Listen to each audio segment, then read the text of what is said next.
우선 뭐 여러 가지 카테고리가 있고 근로기준법 꼭 알아야 되는 인사동수관의 체크포인트.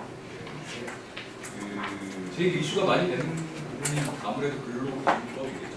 근로기준법 관련해서 제일 많이 거고요. 이제 인원 저희는 제가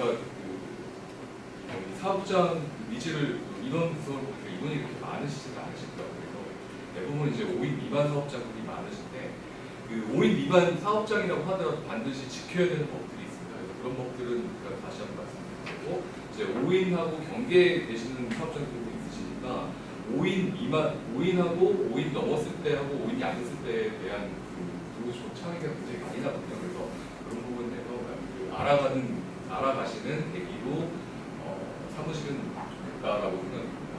일단 모두 발언을 이렇게 말씀드리고요. 내용을 보시면 내용이 근로기준법, 근로자 퇴직법, 근로자법, 최저임금법, 일반제 단식당 평균근로자 405번 이렇게 되어 있는데요. 각 파트별로 들어가서 말씀드리면서 구체적인 내용을 말씀드리겠습니다. 근로기준법 내용 볼게요. 바로 이제 Q&A가 들어가 있는데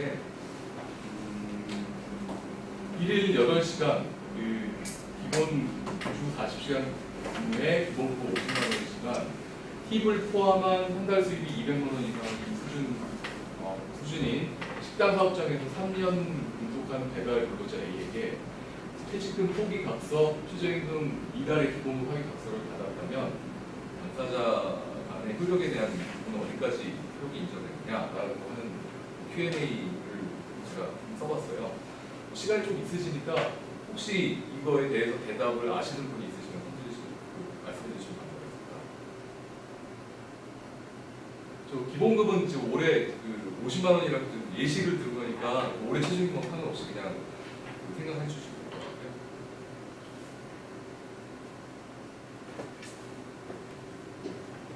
좀 어려우시죠, 바로. 네, 그럼 바로 그냥 답을 제가 좀 알려드릴게요. 일단 체불 금액이 얼마큼 되는지에 대해서 한번 말씀드리면 올해 말씀드렸던 기본급이 50만 원이라고 되어 있잖아요. 그렇죠? 근데 보시면 기본급 50만 원 자체가 말이 안 됩니다. 기본급이 50만 원이라는 것은 제가 사례를 이해하기 좋기 위해서 제가 이렇게 50만 원을 썼는데 올해 최저임금 기준은 8,350원입니다. 그래서 주 40시간 기준으로 근로를 했을 때 예정은 174만 5,150원이 주 40시간 기준으로 했을 때 최저임금입니다. 요 209시간 곱하기 209시간 이렇게 되어 있는데요. 그 내용 209시간이라는 내용 잘 모르시죠? 왜 209시간인지. 주 40시간을 근로를 한다라고 가정을 하면 일주일에 하루 8시간씩 5일 하면 주 40시간이잖아요. 그죠? 네, 플러스 8일을 8시간 플러스 합니다. 8시간 플러스 하는 이유는 제가 이따가도 말씀하셨겠지만 주휴수당이라는 게 있어요. 많이 들어보셨죠? 알바도 주휴수당 받는다, 편의점에서는 주휴수당 못 받는다 그런 얘기가 많이 있는데 주휴수당이 뭐냐면 토종 근로 일을 만근을 하게 되면 하루에 유급휴일을 주게 됩니다. 그래서 그 유급휴일에 대한 부분을 수당으로 줘요. 그래서 플러스 8을 보통 하루에 8시간 근로를 한다고 가정하기 때문에 8을 수당으로 줘요. 그래서 그러면 일주일이 40 플러스 8 하면 48이 되죠.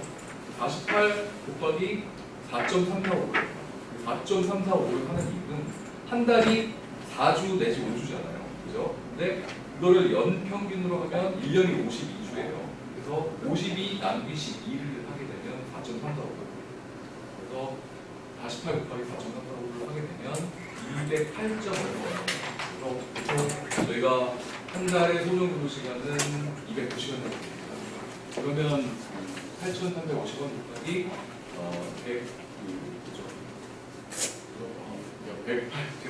8,350원 곱하기 209시간 하게 되면 174만 5,150원이 올해 최저임금입니다. 그래서 그 50만 원으로 약정을 했기 때문에 50 마이너스 그 140만 원 되는 죄송합니다. 50만 원에 170만 원, 50만 원에 120만 원이라는 부분이 최저임금 2달로 이건 추가 지급해야 되고요. 그리고 3년 동안 근무했다라고 했기 때문에 그 부분은 이제 곱하기 36개월에서 44,400만 원이고요. 최저임금. 물론 이제 정확히 계산, 저는 제가 이해를 하기 쉽게 하기 위해서 제가 거의 36%인데 정확히 계산을 하려면 매년 최저임금이 다르잖아요. 최저임금별로 별도로 계산하는 게 원칙이긴 한데 대충 어프하게는 이렇게 계산하면 된다라고 말씀드리고 말씀드리고요. 그리고 연차 휴가 근로수당이 생겼어요. 이거는 뭐냐면 1년 미만이든 이제 보통 이제 연차 휴가는 5인 이상 사업장에 다 적용이 되는데 5인 이상 사업장이 아니면 연차 휴가 발생하지 않습니다. 근데 5인 이상 근로자를 사용한다고 가정을 했을 때 연차 휴가 근로수당이 발생하는데요. 그 한 달 만근할 때마다 하루씩의 연차 휴가가 발생을 하고 1년을 만근하게 되면 15개의 연차 휴가가 발생합니다. 그래서 그 부분을 보통 저희가 한 달 만근할 때마다 하루씩의 연차 휴가가 발생하기 때문에 이걸 가정해서 다시 하루에 대한 연차 휴가를 준다라고 가정을 하고 저희가 8시간이라고 얘기했죠. 8,450원 곱하기 8시간 하게 되면 하루에 연차 휴가 수당이 발생합니다. 환출이 되겠죠. 66,800원. 그리고 66,800원 곱하기 46이라고 되어 있는데 저 부분은 뭐냐면 1년을 만근하게 되면 15개의 연차 휴가가 발생합니다. 그래서 그 다음 연도에 또 15개 발생하고 3년이 됐을 때는 플러스 1 하루에 나간 휴가가 가산돼서 연차 휴가를 16개를 줘요. 그래서 그 부분을 46일을 가산을 해보면 그렇게 금액이 나오고 되겠죠.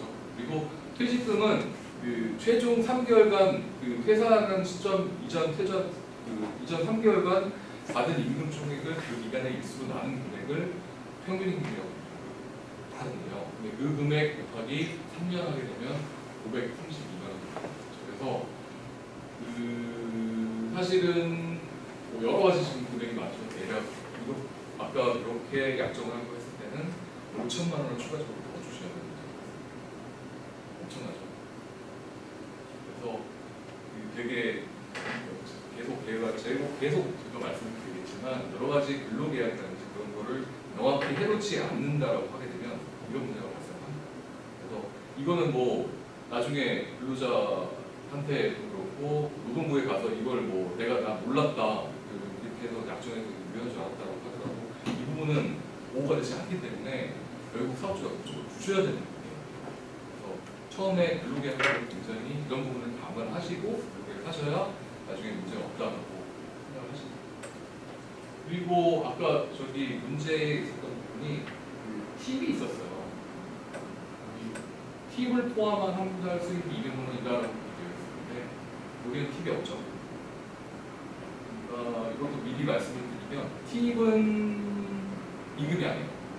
그래서 사업주한테 받는 금액이 아니라 그 손님한테 그 별도로 이제 근로의 대가로 받는 금액이 아니라 그냥 수고에 따라 받는 금액은 그 임금이 아니기 때문에 이 근로기준법에 산정하는 임금의 산정에 들어가지 않기 때문에 그런 퇴직금이라든지 각종 수당들 그런 부분은 다 빠집니다.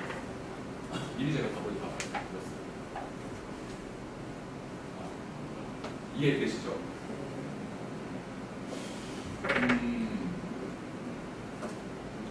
근로계약의 특성에 따른 노동가격의 기본 원리 이렇게 되어 있는데요. 이거는 사실은 약간 좀 이론적인 부분이기 때문에 하나만 알고 가시면 될 것 같아요. 그러니까 저희가 근로기준법이 여기 1번에 보면 근로기준의 최저기준을 강제 설정한 되어 있는데 다른 부분들은 사실은 일반 민법에 비해서 특별한 근로기준법상의 특성을 지금 나타낸 내용인데 제일 중요한 게 지금 1번입니다. 강제 기준 설정입니다. 이게 무슨 얘기냐면 원래는 민법 같은 경우에는 당사자와 당사자끼리의 계약을 설정을 해서 그 계약이 무조건 다 유효한 걸로 됩니다. 근데 근로기준법을 설정해 놓은 이유는 그렇게 했을 때 보통 이제 근로계약 자체가 사용자하고 근로자 간에 맺어지게 되는데요. 그래서 그렇게 된다고 하면 상대적으로 근로자가 약자이기 때문에 약자가 강자가 요구하는 계약을 무조건 다 들어줄 수밖에 없고 그렇게 되면 모든 근로계약 자체가 이제 사업주 마음대로 운영을 하게 될 수 있는 우려가 있어요. 그래서 그런 것 때문에 근로기준법을 설정해서 근로기준법에서 정하는 그 기준 이하로 당사자 간에 약정한 계약은 다 무효입니다. 그리고 근로기준법이 그러면 무조건 우선적으로 적용된다라고 생각하시면 됩니다. 그래서 사실은 근로기준의 최저 기준을 강제 설정했다는 게 제일 중요한 내용이라고 생각하시면 될 것 같고요. 두 번째 내용은 이거에 따른다 부수적인 내용이 그런 게 있다라고 이해를 하시면 될 것 같습니다. 특성을 간단히 보겠습니다. 특성을 간단히 보면 이제 일반법, 최저기준 강제, 일반에 대한 제재, 근로감독 같은 게 이렇게 있는데 제가 말씀드렸던 1번에 처음에 말씀드렸던 것처럼 이 부분은 근로기준의 최저기준을 강제하기 때문에 당사자 간에 어떤 약정을 했다라고 하더라도 그 기준이 근로기준법에 미치지 못하면 그건 무효가 되고 근로기준법에 그냥 근로기준법의 자동적 효력 또는 강행적 효력이라고 얘기하는데요. 아무튼 근로기준법에 무조건 의하고 물론 근데 근로기준법 이상으로 약정을 하게 되면 그 약정이 유효합니다. 그러니까 예컨대 이제 아까 말씀드렸던 간단하게 최저임금을 예를 들어서 말씀드리면 올해 최저임금이 8,350원인데 내가 9,000원하고 약정을 했어요. 9,000원하고 당사자 약정을 하면 9,000원이 유효합니다. 그러니까 근데 만약에 이제 8,350원이 아니라 8,000원이 유효합니다. 그러면 8,000원이 아니라 자동적으로 8,350원이 돼야 조건이 돼요. 그렇게 이해하시면 좀 이해가 쉽지 않을 것 같아요. 그리고 이 부분들은 이게 일종의 형사적인 규정이에요. 그래서 이 부분을 만약에 위반을 하시면 그 인사적인 책임이 부과하는 것은 당연하고 추가적으로 그 형사적인 처벌이 들어옵니다. 보통 이제 사실은 뭐 임금 체불이라는 경우 같은 경우는 그 벌금형이라든지 뭐 징역형까지 사는 경우는 그렇게 많지 않아요. 그러니까 상습적인 체불이라든지 그런 게 있다라고 하면 이례적으로 이제 징역형을 팔거나 그렇긴 합니다만 대부분 그렇지 않고 벌금형으로 마무리되는 게 일반적이긴 한데 아무튼 벌금형이라고 하더라도 그 부분은 형사적으로 처벌을 받는 소위 말하는 빨간 줄이 가는 구조이기 때문에 그 부분은 형사적으로 처벌한다 생각하시고 그리고 뭐 파고 그런 제도 보시면 될 것 같고 이 부분이 조금 중요하다고 생각하시면 될 것 같아요. 그러니까 당시 근로자세 사는 적용 배제 이렇게 되어 있는데요. 규정 자체가 모든 그 퇴직금은 그 근로기준법은 모든 그 규정이 다 적용이 되는데 거기 적용 제외라고 되어 있는 것은 연장, 야간, 휴일, 연차휴가, 해고 제한, 부당행부제, 취업규칙 등등에 대한 규정은 5인 미만 사업장에 적용되지 않습니다. 그리고 제가 퇴직금은 저기 빨간 표시를 해놨었죠. 저게 2010년 이전에는 5인 미만 사업장은 퇴직금이 없었어요. 근데 다들 아실 텐데 이게 이제 2010년 12월 1일 이후부터 해가지고 2013년 1월 1일부터는 전면 적용이 됩니다. 그래서 퇴직금은 다 주셔야 되는 건 다 알고 계실 거예요. 이런 부분은 뭐 당연한 상황이니까. 근데 그 이외에 그 연장, 야간, 휴일근로 가산이라든지 연차휴가, 그 주유는 제가 못합니다. 주유는 5인 미만도 주셔야 돼요. 그리고 해고 제한, 부당행부제, 취업규칙 같은 경우에는 5인 미만 사업장에 적용이 안 된다고 저 이외에 저 강제 근로 금지라든지 해고 금지 기간, 그 휴게 시간 뭔지 아시죠? 뭐 4시간 근로할 때마다 30분씩 8시간 근로할 때마다 1시간씩 휴게 시간 줘야 되고 연장 근로는 이제 주에 12시간 이상 근로하지 못하는 것이고 그다음에 임금 지급 원칙이라고 해서 제가 나중에 내용이 나오긴 할 텐데 임금은 이제 직접 전액을 통화로 근로자한테 직접 주셔야 돼요. 그런 임금 지급 원칙이라든지 뭐 금품정산은 뭐 회사 하는 시점부터 14일 이내에 금품을 다 청산하셔야 되는 내용이 있어요. 그런 부분들 그리고 뭐 이제 임산부 및 연소자에 대한 보호 부분, 그다음에 재해보상 등등 부분들은 다 5인 이상이든 5인 미만이든 동일하게 적용이 된다라고 생각하시면 됩니다. 사실은 그 제일 적용 제외에 대해서 제일 중요한 부분이 연장, 야간, 휴일 근로에 대한 가산 임금에 대한 부분이 적용이 안 된다는 부분이고 연차 휴가에 대한 부분이 적용이 안 된다는 부분이 실무적으로 사실 제일 중요합니다. 그래서 우리 사업장이 5인 미만 사업장이라고 한다라고 가정하면 사실 연차가 없습니다. 사실 안 주셔도 돼요. 안 주셔도 돼요. 이제 보통 이제 주기는 주시죠. 저희 여름휴가 주고 뭐죠? 그 경조 물론 그 경조휴가는 연차휴가는 아니니까 아무튼 뭐 그런 휴가 다 주시는데 그런 부분들은 반드시 법적으로 주셔야 되는 건 아니에요. 그러니까 그 대표님들이 그냥 그걸 의례적으로 베푸고 있다 생각하시면 되실 것 같습니다.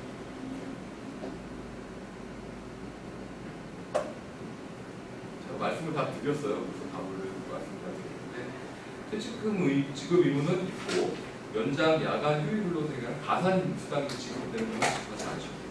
그다음에 연차휴가 부여도 안 하셔도 되고 그 다음에 1일 8시간, 일주 40시간의 근로시간 제한도 일단은 없다라고 표현하습니다. 그리고 정당한 이유 없는 해고 금지도 X인데 그것도 이따가 말씀드리겠지만 사실은 5인 미만 사업장은 해고가 굉장히 자유롭다는 거죠.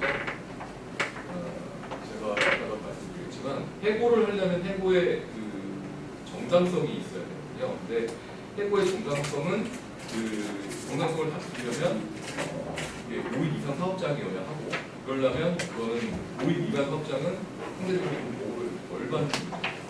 그래서 사실 그 부분 때문에 이제 국회에서도 5인 미만 근로자들은 왜 근로자가 안 되냐는 때문에 여러 가지 좀 적법에 대한 문제가 있어요. 지금도 사실은 문제가 되고 있는 부분이긴 한데 어쨌든 현재까지는 5인 미만 사업장에 대한 부분은 해고가 상당히 자유롭습니다.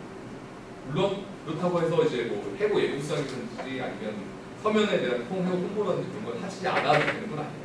그런 걸 안 하게 되면 이제 그 과태료라는 것들이 나오긴 하는데 그렇다고 하더라도 해고는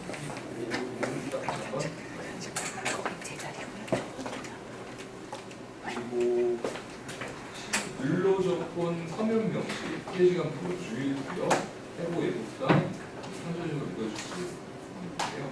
사실은 그 제일 1번이 제일 많이 실무적으로 이슈가 되는 부분이에요. 그 근로조건 서면 명시한 부분이 근로계약서 아시죠? 근로계약서를 주지 않았을 때는 그 예전에는 이제 개정 2017년인가 18년에 법이 개정이 됐었는데 이 법 개정 전에는 서면 명시에서 교부를 하지 않더라도 나중에 사업주가 시정을 하면 노동부에서 문제 삼지 않았었어요. 근데 이게 즉시 과태료로 규정이 바뀌었습니다. 그래서 그 서면 명시, 그러니까 근로계약서를 작성해서 서면으로 교부하지 않게 되면 만약에 그게 노동부에 인지가 되면 그대로 그냥 뭐 시정하더라도 무조건 과태료로 50만 원 내려요. 그래서 근로계약서는 반드시 작성해야 돼요. 이 부분이 지금 제일 실무적으로 이슈가 되고 있는 부분이고요. 휴게시간 부여는 조금 아까 말씀드렸고 주일 부여도 일주일 만전하게 되면 하루에 6일을 준다라고 제가 말씀드렸습니다. 이 부분 내용이 좀 다 나오기 때문에 다시 한번 말씀드리고요. 그 다음에 해고 예고, 제가 해고는 자유롭다고 말씀드렸는데 5인 미만 사업장이라고 하더라도 해고 예고수당을 지급합니다. 해고 예고수당이 뭐냐면 30일 전에 그 해고에 대한 예고를 하지 않게 되고 즉시 해고를 하는 경우에는 31분 이상의 통상임금을 주라고 이렇게 법에서 규정합니다. 그래서 그 부분은 5인 미만이든 5인 이상이든 반드시 주셔야 돼요. 그래서 내가 이 근로자를 바로 오늘 자르고 싶다고 했을 때는 한 달치 주셔야 돼요. 근데 보통 그렇게 하지 않죠. 그렇게 하지 않고 보통 기간을 줘서 언제까지 하고 그냥 그만두라고 하는 경우가 많기 때문에 그러면 이제 해고 예고수당 그게 30일이니까 30일 기간을 지켜주셔야 해고 예고수당이 발생하지 않는다라고 생각하시면 됩니다. 그리고 산전일과 일반구역 등등 뭐 연소자, 여성 근로자의 보호에 관한 부분들은 5인 이하 사업장에 다 적용된다라고 생각하시면 좀 힘드실 수 있으신데 그렇게 법이 그렇게 돼 있다라고 생각하시면 됩니다.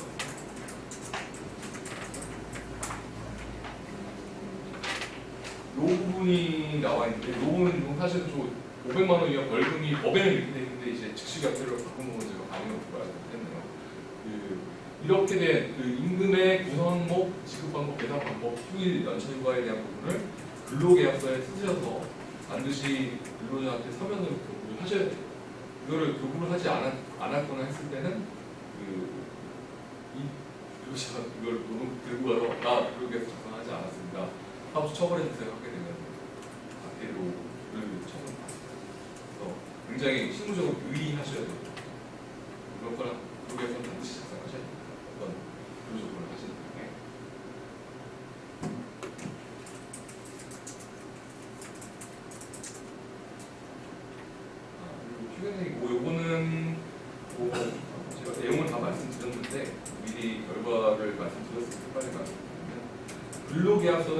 서면으로 체결해야 됩니까라고 해야 되는데 반드시 서면으로 체결해야 돼요. 모두 안 됩니다. 모두 안 되고 뭐 이메일이나 그런 거 안 돼요.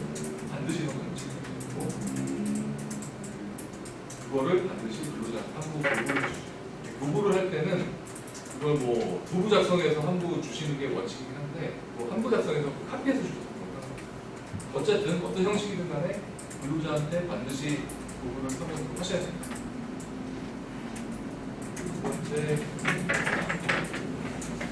근로계약 기간을 계약서에 반드시 명시해야 된다고 했는데 이 부분은 조금 달라질 수가 있어요. 그 신분에 따라서 미리 말씀을 드리면 근로계약 기간을 정하지 않은 정규직 같은 경우에는 근로계약의 시기, 최초 시작하는 시간만 적어주시면 되고 판단 시간이 없기 때문에 계약 기간이 없잖아요. 그러니까 별도로 적어주지 않으셔도 돼요.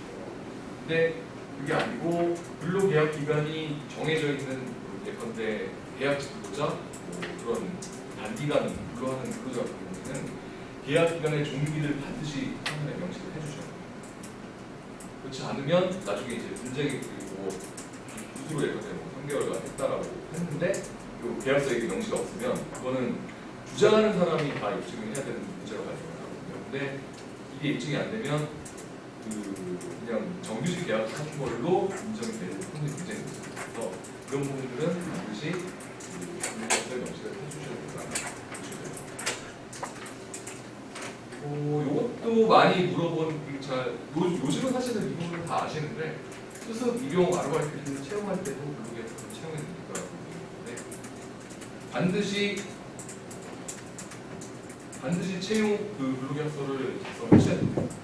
신분에 따라서 근로계약서를 작성 여부가 판단되는 게 아니라 근로자라고 하면 어떤 형태든 간에 근로계약서 작성해서 요구하셔야 돼요. 근데 사실은 실무적으로 쉽지 않아요. 그거 제가 알고 있습니다. 그러니까 일용 근로 같은 경우에는 이제 어떨 때는 나오고 어떨 때는 나오지 않고 막 왔다 갔다 하는 부분들이 많잖아요. 그래서 실질적으로 처음 오자마자 근로계약서 쓰자라고 하기가 쉽지 않은 부분이 있습니다. 그거 제가 알고 있어서 제가 반드시 쓰라고 말씀드렸고 사실은 그런 쓰지 않았을 때에 대한 리스크는 사업주들이 다 갖고 가는 거예요. 나중에 문제가 그분들이 이걸 문제 삼으면 다 문제가 돼요. 그래서 그 일용 근로자라고 하더라도 좀 장기적으로 쓰실 계획이거나 있다라고 하면 반드시 계약하시죠. 하루 이틀 한두 번 할 때 있었다라고 하는 경우에는 어쩔 수 없을 수도 있겠습니다만 최소한 한두 번 이상 나오는 근로자라고 판단이 되면 어떤 형태로 계약서를 작성하시는 게 있습니다.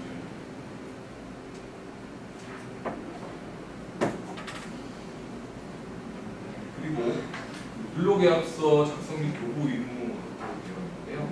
이 부분이 내용을 보시면 근로계약서에 들어갈 필요적 기재사항이라고 있습니다. 그래서 저런 부분들이 다 들어가요. 이제 임금, 구성항목, 예산방, 복지방법, 그다음에 소정근로시간, 주휴일, 연차휴가, 그다음에 뭐 취업 장소, 종사 업무 등이 반드시 근로계약서 상에 들어가 있습니다. 그래서 표준계약서를 혹시 내용을 보신 분들이 있으실지 모르겠는데요. 그런 부분들이 그 러프하게는 다 들어가 있습니다. 어쨌든 뭐 내용이 사실은 정확히 디테일하게 들어가지 않으니까 사실은 저희는 표준계약서는 좀 위험하다고 말씀드려요. 왜냐하면 이게 그래도 그거라도 쓰시는 게 낫긴 합니다만 그 표준계약서 쓸 때는 이게 근로조건들이 사업주도 모르고 근로자도 잘 모르기 때문에 좀 러프하게 들어가는 것 같거든요. 러프하게 들어가니까 러프한 걸로 사실은 표준근로계약서가 그런 측면에서 좀 위험하다라고 심리적으로 말씀드리는데 아무튼 그렇다고 하더라도 그거라도 쓰십시오. 표준근로계약서라고 하시면 단 근로계약서에는 이런 필요적 기재 사항들이 반드시 이해하십니다. 예시는 보시면 될 것 같고요.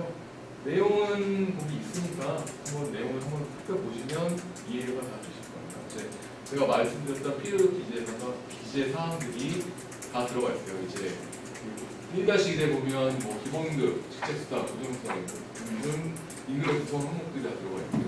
그 다음에 그 근로 시간에 대한 부분들을 뭐 여기는 이제 포괄임금 관련해서 들어가 있고 이제 52시간인데 여기 들어가 있고 그 다음에 임금 지급 기일도 들어가 있고, 그 다음에 소득 근로 시간 및 그 몇 시까지에 대한 그런 부분이 들어가 있고, 그리고 휴일 휴가에 대한 부분도 뭐 근로기준법에 의한다라고 되어 있긴 하지만 내용들이 다 들어가 있고요. 그리고 근무 장소, 업무 등도 다 들어가 있어요. 그래서 최소한 이 정도에 대한 내용들이 들어가 있어야 필요적 기대 사항이 다 들어갔다라고 보시면 되고요. 여기는 제가 안 나와 있을 텐데, 여기는 안 나와 있을 텐데, 보통 그 제가 근로계약서에 대한 교부에 대한 부분 말씀드렸잖아요. 근데 그 근로계약서에 대한 교부도 요즘 계약서에는 많습니다. 그래서 그 본인이 이제 그 근로계약서를 교부 받았다는 걸 확인한다는 걸 쓰고 자필로 또 사인을 받아요. 그래서 나중에 이제 시비거래를 없애는 방향으로 저희가 지금 근로계약서를 받아요. 근데 여기는 지금 나와 있지 않습니다만, 그 요즘 표준계약서에도 그 내용 나와 있지 않아요. 지금 실무적인 그 팁을 좀 하나 드리는 거고, 그래서 그 사인 하나 받아보시면 나중에 굉장히 상황이 발생했을 때 좀 유리할 수 있는 부분이다 이해를 하시면 될 것 같습니다.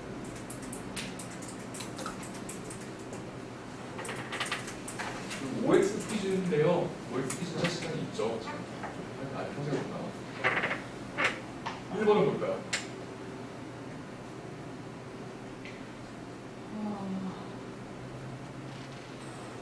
근로기준법은 근로기준의 최저임금을 강제한다.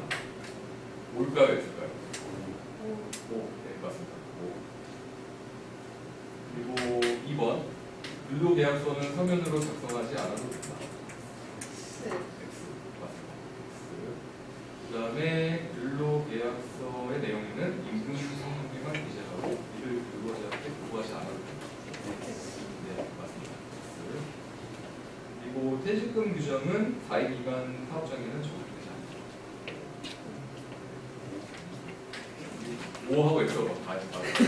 네, 했습니다. 적용됩니다. 그리고 5인 미만 사업장은 정당한 사유 없이 근로자를 해고할 수 없다. 사실 이거는 조금 애매한데 오로 되어 있어요.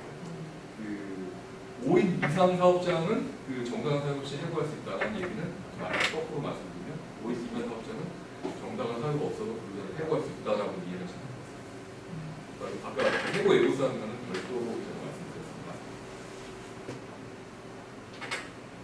그리고 이건 뭐 내용 다 아시죠? 그래서 이거는 주에 하루에 8시간, 주에 40시간을 근로를 할 수 없고, 요즘 또 최근 이슈가 나오는 부분들이 뭐 이제 주 52시간제 뭐 내용이 좀 나오잖아요. 제가 다시 한번 퀴즈를 보면서 말씀드리겠습니다.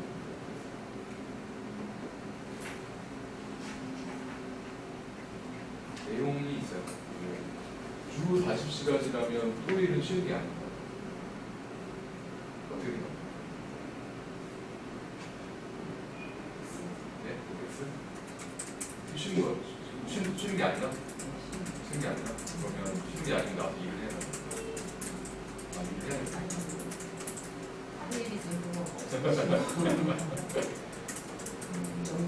네. 만약에 답을 말씀드리면 하루에 8시간을 일한다고 가정을 했을 때, 그러면 월, 화, 수, 목, 금이 소정 근로일이라고 가정을 하면 토요일은 쉬는 날이 맞습니다. 근데 예컨대 하루에 7시간씩 일을 주 40시간이니까 하루에 7시간씩 일을 한다라고 가정을 하면 월, 화, 수, 목, 금을 하게 되면 35시간 이상이에요. 그럼 5시간이 남잖아요. 그럼 5시간은 언제 일을 할까요? 네, 맞습니다. 토요일날. 그래서 지금 언론에서 뭐 주 5일제 막 얘기가 나오는데 정확히 얘기하면 주 5일제가 아닙니다. 주 40시간제가 정확해요. 그래서 주 하루에 8시간을 일하든 7시간 일하든 근로시간에 대한 부분은 뭐 8시간을 초과해서 연장근로를 했을 경우에 연장근로 수당이 발생한다라고 규정을 했지, 이거를 하루에 몇 시간을 근로해야 된다라고 제한하고 있지 않습니다. 그래서 그 일주일에 40시간 이내로만 근로를 하게 되면 추가적인 연장근로가 발생하지 않습니다. 이렇게 이해를 하시면 됩니다. 그리고 그 Q2하고 Q3는 그 최근에 입법을 된 내용인데 작년에 이제 대기시간이 근로시간이 들어와 버려서 예전에는 이게 대기시간이 근로시간이다 근로시간이 아니다라는 학설 대립도 있고 판례도 좀 갈렸었어요. 그래서 사업주의 지배관리 하에 있는 시간은 근로시간이 그렇지 않은 시간은 근로시간이 아니다라는 학설의 그런 태도였는데 이게 작년에 입법화 돼버렸어요. 그래서 Q3번 같은 경우에 배치에서 대기시간, 직장 동호원의 대기시간도 근로시간도 동일합니다. 그래서 내가 자유롭게 쓸 수 있는 시간인지 아니면 사업주의 허락을 받고 써야 되는 시간인지에 따라서 달라진다는 거죠. 그래서 보통 식당에서 그렇게 운영을 많이 하죠. 그러니까 요즘 같은 경우는 이제 소위 말하는 이제 점심시간 이후에 이제 브레이크 타임 많이 보시잖아요. 사실은 이런 것 때문에 사실 브레이크 타임이 생겼는데 브레이크 타임이라는 게 이제 사업주의 지배를 받지 않고 뭐 2시부터 6시까지는 그냥 뭐 클로즈 한다라고 하게 되면 근로자들이 자유롭게 그 시간을 뭐 자든 아니면 뭐 나가서 자기 볼일을 보든 그게 가능하잖아요. 그거는 근로시간을 보지 않습니다. 보지 않는데 그게 아닌 그런 식당들도 있죠. 아직까지도 좀 많이 남아 있는데 이제 제가 점심 때를 놓쳐서 한 4시나 4시 반에 밥을 먹으러 가요.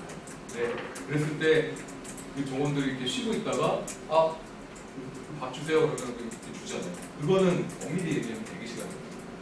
내가 사업장 안에서 업무를 하려고 하고 있는 상태에 있다가 바로 이제 업무를 제공하는 거기 때문에 그런 부분들은 대기시간으로 들어가는 것이 법적인 태도입니다. 사실 조금 좀 뭐라고 하죠? 상식에 좀 바란다라고 생각하실 수도 있으실 거예요. 지금 놀고 있는데 노자들 놀고 있는데 그게 왜 근로시간이냐라고 하는데 법적인 개념은 이렇습니다. 그래서 사업주의 지배관리 하에서 내가 근로를 제공할 수 있는 단계에 있느냐 아니면 그렇지 않느냐에 가지고 판단을 한다라고 생각하시면 이해하시기가 좀 편하실 것 같아요. 그리고 Q2는 사업주의 지시 없이 미리 출근해서 업무를 시작하는 그런 여정을 가야 됩니다. 뭐 이런 경우가 실무적으로 꽤 있어요. 근데 원래 우리 회사는 9시까지 출근인데 이제 8시까지 나와라라고 한 게 아니라 본인이 그냥 알아서 나와서 문제를 업무하고 그런 거 꽤 많습니다. 근데 그런 부분까지 연장 근로 시간을 다 보느냐 그렇지 않습니다. 이 부분은 사업주가 지시를 했느냐 안 했느냐가 굉장히 중요한데요. 사업주가 만약에 우리는 다 8시까지 출근을 하는 것을 원칙으로 한다. 원칙적으로 원래는 9시지만 8시까지 출근하는 원칙으로 사업 준비하고 바로 9시부터 업무를 시작하도록 한다. 라고 사업주가 지시했을 경우에는 그 부분은 근로시간이 있어요. 다만 그렇지 않고 이제 사업주 지시 없이 그냥 임의적으로 본인이 했을 때는 근로시간이 아닌 거죠. 사실은 근데 이게 법적으로 분명히 분리가 되는데 실무적으로 분리가 잘 안 되는 경우가 많더라고요. 제가 보니까. 그래서 이게 관행적으로 이렇게 하는 경우도 있고 그랬을 때는 이제 그걸 사업주가 지시했느냐 지시하지 않았느냐라고 그걸 판단하기가 좀 어려운 부분이 있어요. 관행적으로 했다라고. 근데 어쨌든 관행적으로 했다라고 하더라도 만약에 그거를 위반했을 때 불이익이 있다 근로자한테 불이익이 있거나 어떤 페널티가 가진다라고 하게 되면 그거는 사업주가 강제하는 걸로 가야 되죠. 그러면 그 시간에 가야 될 거다라고 학설이나 판례에서 하고 있습니다. 결국 이제 사업주의 지시가 있었느냐 없었느냐 그리고 그거에 대해서 위반했을 때 어떤 본인에 대한 근로자에 대한 대책 수사가 있는지 없는지에 따라서 그게 판단이 된다고 하면 그 부분에 따라서 이게 판단 수가 달라진다고 생각하시면 됩니다. 제가 내용은 다 말씀을 드렸어요. 그래서 꼭 근로시간, 또 대기시간, 작업 조율시간, 교육시간, 또 근로시간이다라고 이해하시면 됩니다. 내용 안에 다 있으니까 그럼 읽어보시면 이해되실 거예요. 휴게시간 같은 경우는 법에 근로시간 4시간 중에 30분, 그 다음에 8시간에 1시간의 휴게시간을 부여하는데 근로시간이 도중에 부여를 해요. 도중에 부여하는 얘기는 뭐냐면 그런 거죠. 우리가 9시부터 근데 이제 6시까지 근로인데 9시부터 5시까지 근로하고 5시부터 8시까지 휴게다. 그건 아니에요. 반드시 근로시간 도중에. 보통 저희가 점심시간을 휴게시간으로 부여를 하잖아요. 그래서 9시부터 6시까지 근로를 한다라고 가정을 하면 12시부터 1시까지는 휴게시간으로 부여를 하기 때문에 이거는 합법적인 휴게시간을 부여하는 걸로 인정을 해줍니다. 그리고 두 번째, 반드시 특정해야 명시해야 된다고 하는 부분인데요. 저건 이제 아까 처음에 말씀드렸던 근로계약서에 대한 부분하고도 좀 연관이 되었는데요. 근로계약서에는 예컨대 이제 휴게시간을 뭐 1시간으로 한다 이렇게 되어 있는데 이제 그게 특정이 안 돼 있어요. 그랬을 때 이게 유효한 근로시간을 부여한 거냐, 부여하지 않은 거냐라고 노동부에서 판단할 때는 유효한 근로시간으로 주지 않았다라고 판단합니다. 왜냐하면 지금 여기 본 것처럼 근로 휴게시간이 특정이 되지 않았기 때문에. 그러니까 근데 사실은 실무적으로 외근이 많다라든지 아니면 일에 따라서 이제 휴게 시간이 불규칙하게 바뀌는 경우가 있어요. 식사복도 마찬가지고 그런 경우라고 하더라도 일단은 휴게 시간을 특정을 해주는 겁니다. 그 이후에 특정해놓은 이후에 다만 이제 그런 상황에 따라서 변동될 수 있다라고 이렇게 명시를 해놓은 게 있었는데 아예 그냥 휴게 시간은 1시간이다라고 해서 별도의 명이 없으면 유효한 근로시간 휴게 시간으로 부여되지 않은 것으로 이 업무 실무적으로 조금 유의를 하셔야 될 거고 지금 제가 떠났죠. 우리 1시간, 야근 업무 4시간 그건 법과 휴게시간을 볼 수 없다. 반드시 휴게 시간에 대한 근로시간을 휴게 시간에 대한 시간을 특정을 하셔야 됩니다.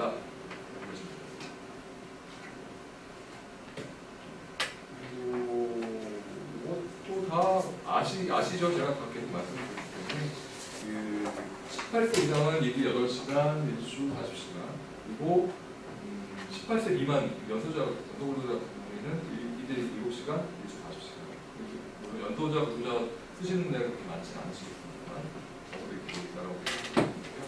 그 다음에 연장근로 같은 경우에는 일주에 12시간을 초과해서 연장근로를 했습니다. 그래서 제가 40시간이라고 말씀드렸는데 40시간을 초과해서 12시간, 최대 52시간까지 연장근로를 할 수가 있습니다. 그리고 연장근로는 반드시 근로자의 동의를 얻어야 된다 이렇게 되어 있는데 근데 이 역은 어떨까요? 근로자가 임의로 했고 사업주가 그거를 승인을 해주지 않았을 때 연장근로 인정 안 됩니다. 그러니까 이 역, 사업 법에는 이렇게 되어 있습니다만 본인이 이제 연장근로를 했을 때 나 그냥 내 임의로 내가 필요해서 연장근로를 했다라고 하는 경우에 이게 연장근로로 인정이 되지 않는 경우가 많습니다. 그러니까 사실은 특히 이제 사무실 같은 경우는 이제 문제가 많이 있는데 하루에 8시간을 초과해서 연장근로를 이제 6시부터 이제 뭐 연장을 한다라고 했을 때 이게 본인이 나가서 이제 본인 일을 하는 건지 그냥 놀다가 지금 진짜 일을 하는 건지 어떻게 되는 사실은 불분명하기 때문에 이런 부분에 대해서는 제가 실무적으로 반드시 그런 연장근로를 승인을 받게 하려면 사업주의 승인을 얻어서 연장근로를 하라고 제가 말씀드렸습니다. 마찬가지 이거 동일하게 사업주가 승인해주지 않는 연장근로에 대한 시간은 인정되지 않는다는 거죠.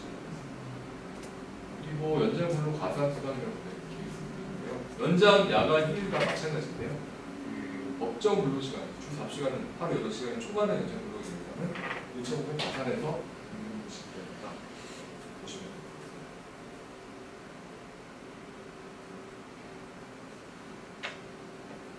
이거는 예시예요. 제가 아까 이거는 9,000원을 가정을 해보고 연장 근로를 한다라고 하면 만약에 이거 5인 이상 사업장이니까 그거는 감안하시고 계십니다. 그러면 연장 근로 수당을 얼마나 주십니까? 1시간 연장 근로 수당.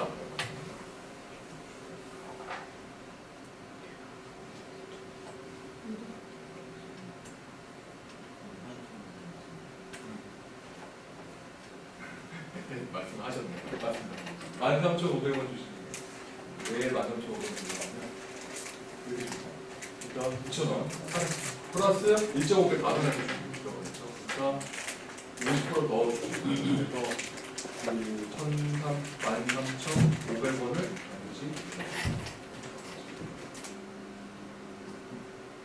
그리고 그리고 가상 규정이 적용이 되지 않는 경우는 근로자 4인, 5인 미만 사업자는 여기서 1시간 더 했으니까 저 위에 얘를 보면 9,000원만 더 주시면 돼요.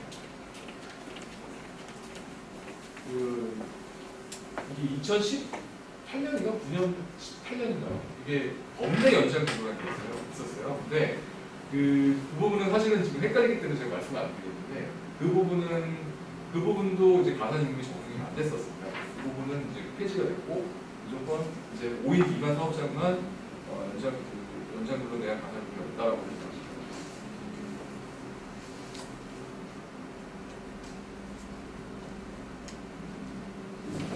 답을 다 말씀을 드리고 이것도 말씀드리고 그래서 4시간 일을 하면 30분의 휴게 시간을 부여하라고 그리고 8시간 일하면 60분을 쉬는 시간을 줘야 되고 그 다음에 보통 12시간, 12시부터 1시까지는 절대 점심시간을 구별을 하는데 이게 휴게 시간을 좀 구별을 한다라고 생각하십니다. 이렇게 얘기를 하면 또 그런 걸 여쭤보시는 분들이 있어요. 그러니까 그러면 이제 점심시간 줬기 때문에 또 휴게 시간 주고 더 추가적으로 주지 않아도 되는 거지. 법적으로 주지 않아도 되는 사실 그렇게 화장실 갔다 오고 가지 말아라고 할 수 없잖아요. 그러니까 그럴 수도 없지만 법리적으로는 저희가 12시부터 1시까지에 대한 휴게 시간을 구별을 했기 때문에 더 주지 않으셔도 그렇습니다만 실무적으로 그렇게 처리하고 있지 않죠. 그리고 이것도 많이 물어보시는 분 중에 하나인데 9시부터 6시까지 저희가 일을 하기 때문에 엄밀히 얘기하면 9시간이잖아요. 1시간 휴게 시간 무급이에요. 어떤 휴게 시간이건 다 무급이에요. 그래서 여기는 1시간이 무급이라서 9시간을 근로시간대가 9시간대지만 9시간이겠지만 1시간을 빼고 8시간에 대한 임금만 지금 하시면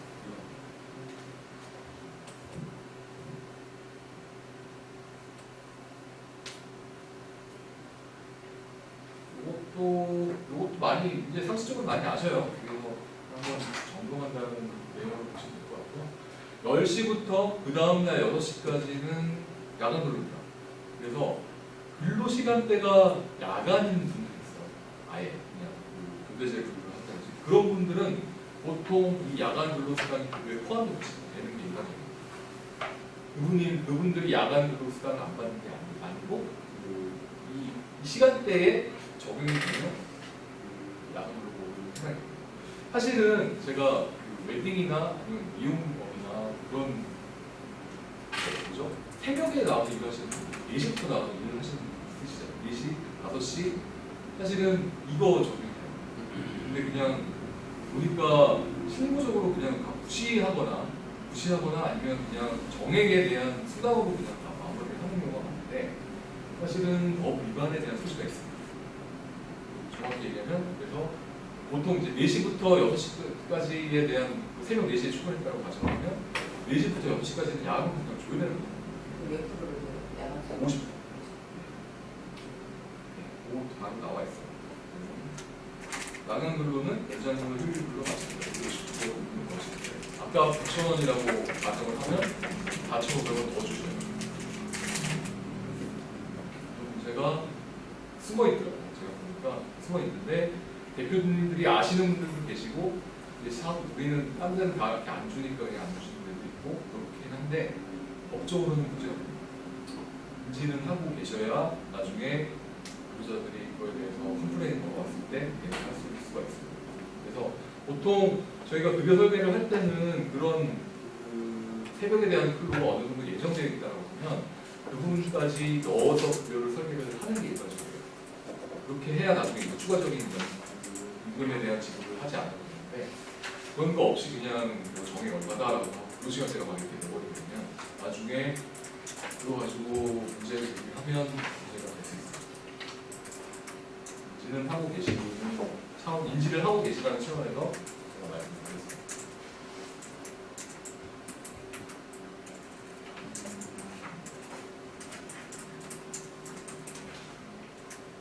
이거는 제가 말씀을 드렸습니다만 작년에 연장 근로 관련, 휴일 근로 관련 이슈하고 같이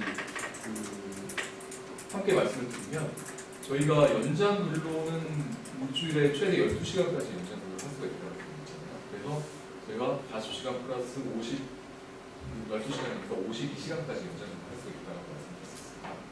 근데 아까 제가 말씀 안 드렸던 부분하고 작년에 뭐 휴일 근로가 올 초에 휴일 근로가 뭐 이제 막 이게 뉴스나 신문에서 아마 많이 보셨을 거예요. 그런 분들이 왜 이 문제가 있냐면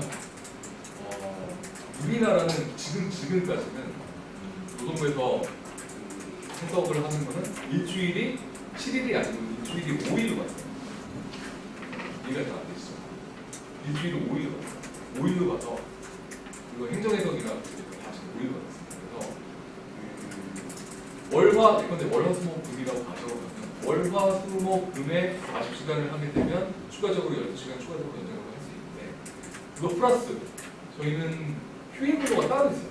그래서 휴일 근로 수당에 대한 부분, 그러니까 예컨대 토요일하고 일요일 휴일이라고 가져가면 그때 8시간씩 근로를 하는 거에 대한 부분은 별도로 봤어요. 그래서 제가 52 플러스 16하면 68이죠.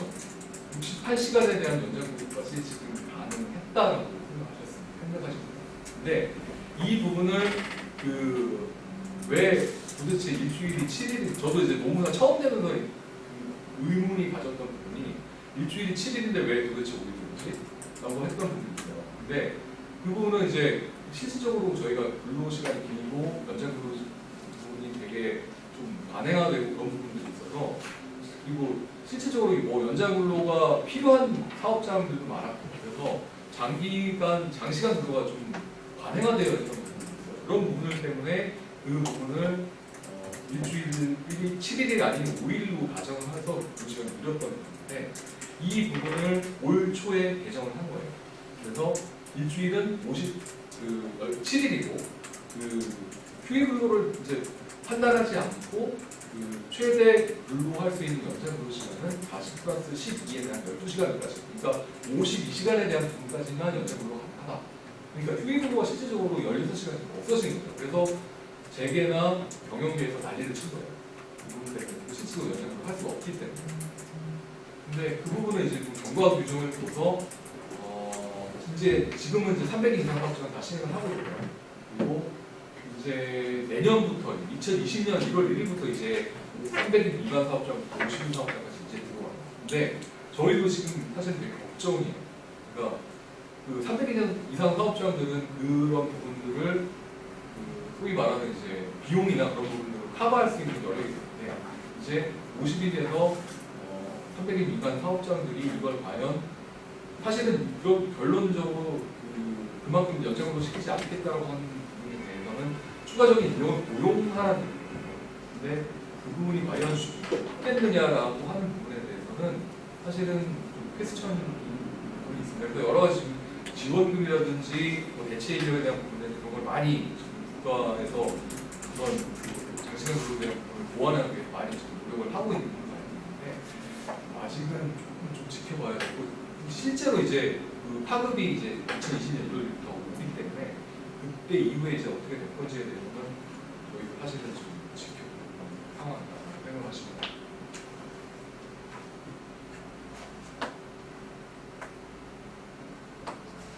내용은 제가 요 관련 내용을 말씀드렸고 연장, 야간, 휴일로는 통상인의 분의 50을 감안해서 지급한다라고 말씀을 드렸습니다.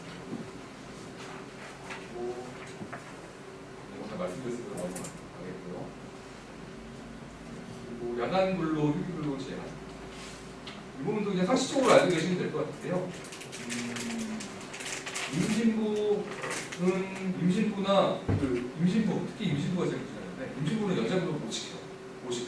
여기는 지금 다 들어갔는데 임신부는 연장 근로 시간이 절대 그렇습니다. 그리고 휴일 근로나 야간 근로를 시킬 때도 법적으로는 동의받고 노동부 장관의 인가까지 받아야 실무적으로 이렇게 하는 경우는 거의 없긴 하죠. 그래서 저희도 이제 제가 웃는 이유가 이렇게 하는 경우가 거의 없기 때문에 이렇게 문제가 있는 건데 어쨌든 규모가 있는 사업장들은 당연히 이렇게 해야 되고요. 물론 저희 작은 사업장들이 노동부 인가까지 받아서 임산부를 사용해라라고 말씀드리기가 좀 어렵기 때문에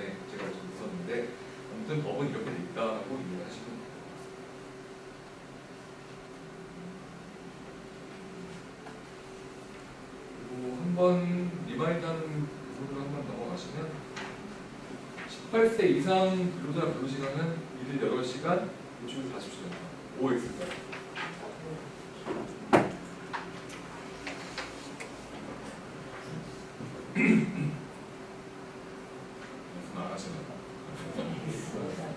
네. 그리고 전체적으로 1시간에 대한 가상 부담은 50%. 네, 맞습니다. 그 다음에 근로기준법상 휴게시간은 4시간 근무 후 60분의 쉬는 시간을 주고 네, X입니다. 30분에 4시간 근무 30분, 8시간 근무 1시간에 휴게시간 주고 야간 근무 시에는 50분의 야간 근무 시간을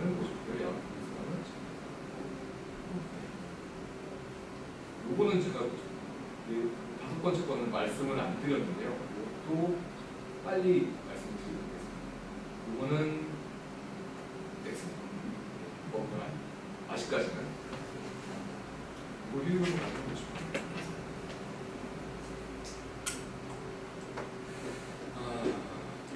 네 번째, 5번째 거를 말씀을 드릴게요. 내용들이 나오긴 하는데 소위 말하는 관공서에 관한 효율에 대한 규정이잖아요. 그러니까 올해 사실 뭐 바뀌었어요. 보셨죠? 신문에 보셨을 거예요.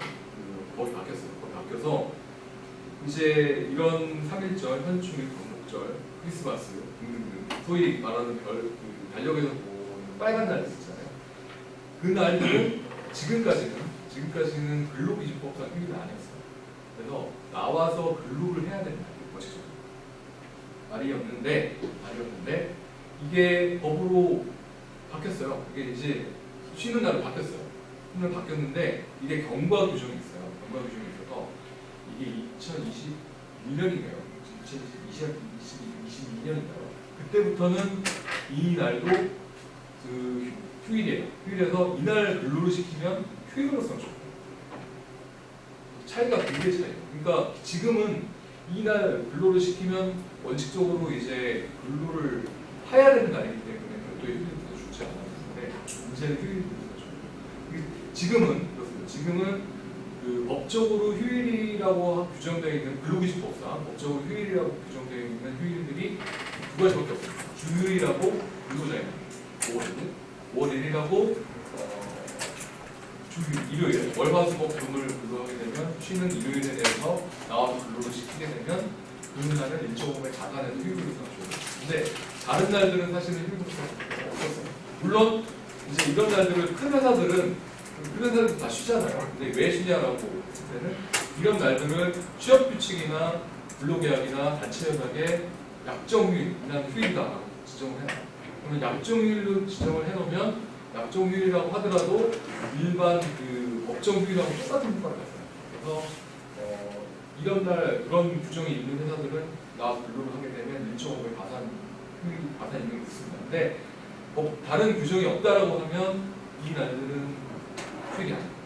근데 법이 개정이 됐어요. 그래서 이 2022년 제가 기억이 2022년 1월부터인데 전체적으로 전면적으로 다 시행이 되면 단계적으로 시행이 되고 올해 이제 300 이상은 적용이 되고 300 미만 사업장부터 50일까지는 2021년 그 다음에 2022년 이렇게 적용이 되는데 5인 미만 사업장은 이건 적용이 없어요. 사실 적용이 없는데 사회 분위기가 다 쉬는데 우리 나와서 일한다고 사실 쉽지 직원 구하기 사실 어려운 쉽지 않은 부분이라서 어느 정도 이런 부분들은 좀 일치를 시켜주셔야 이해가 좀 쉽지 않을까. 아무튼 그렇습니다. 그래서 쉬지 않으려고 법 위반 아닙니다. 아직까지.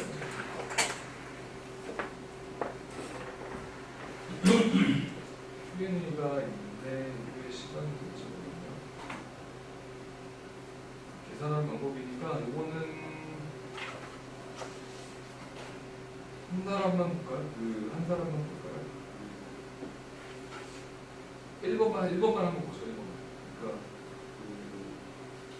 월 A가 4시간씩 24시간 근무한 경우에 지급회사 수당을 얼마인가라고 했을 때 휴일은 일요일이라고 가정을 하고 시간급 10,000원이라고 가정을 해보면 1번만 한번 제가 한 1분 정도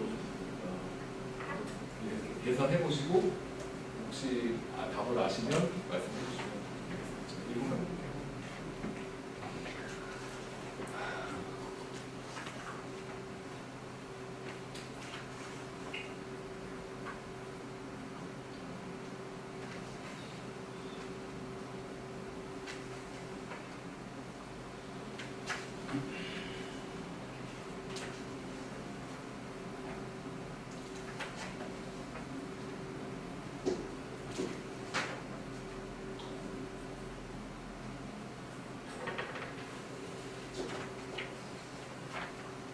이건 너무 쉽나?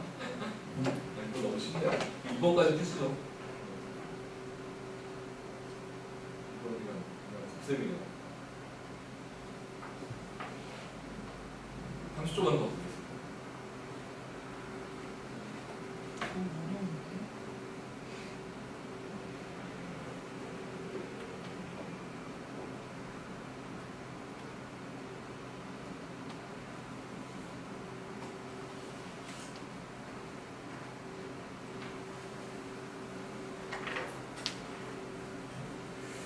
어려우신가요? 답을 보여드릴게요. 아마 답이 나와 있을 텐데. 그렇죠. 이건 너무 쉬운 건가? 6시간을 공부했으니까 수강은 24만 원씩 된다. 두 번째, 12시간씩 24시간 근로를 했을 경우에 얼마냐 했을 때는 12시간씩 이틀 근로했잖아요. 그죠? 그러니까 곱하기 만 원이니까 24만 원 플러스 8시간을 초과해서 연장하고 있어요.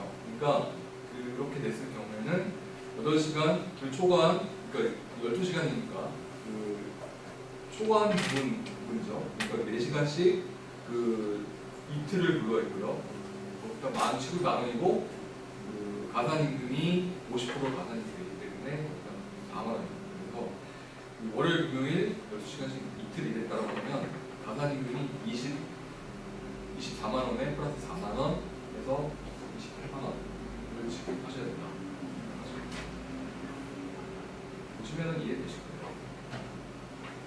그리고 이 부분은 이제 지금 임금 대장 작성한다라고 하는 내용인데, 이거는 내용을 읽어보시면 이해가 되실 텐데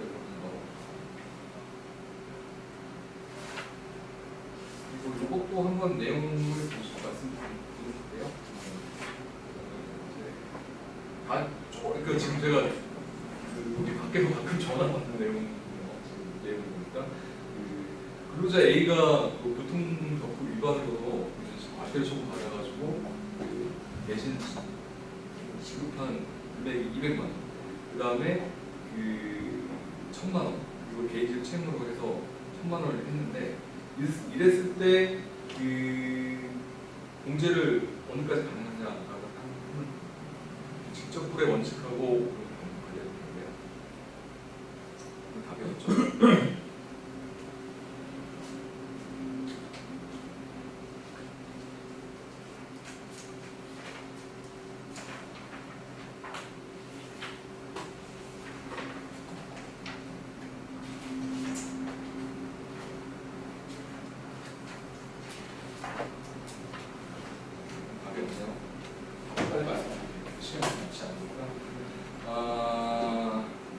일단 1000만 원에 대해서 1200만 원을 공제하는데 소득이 다 있지 않으니까 당연히 문제겠죠. 개인적 채무로 공제 사업자한테 빌린 금액이 1000만 원이라고 하더라도 이건 임금에서 공제할 수 없습니다. 그러니까 이 부분은 인사로 해서 사업주하고 근로자하고 개인적으로 해결해야 될 부분이지, 이걸 내가 1000만 원 빌려줬기 때문에 1000만 원 공제하고 안 주겠다. 안 됩니다. 임금 다 주셔야 돼요. 주셔야 되고, 그리고 과태료 처분에 대한 부분, 사실은 이 부분은 조금 좀 논란의 소신이 있습니다. 논란의 소신이 있는데, 이거는 일정 부분의 손해배상에 대한 대납이라든지 그런 부분으로 해서 지급했을 경우는 유효하지 않다고 보는데, 이 부분을 만약에 근로자가 동의를 하고 손해배상이 아닌 나의 그런 개인적인 개인적인 채무가 아니라 법 위반에 대한 부분에 대해서 사업주가 미리 대납을 해주고 그 부분에 대해서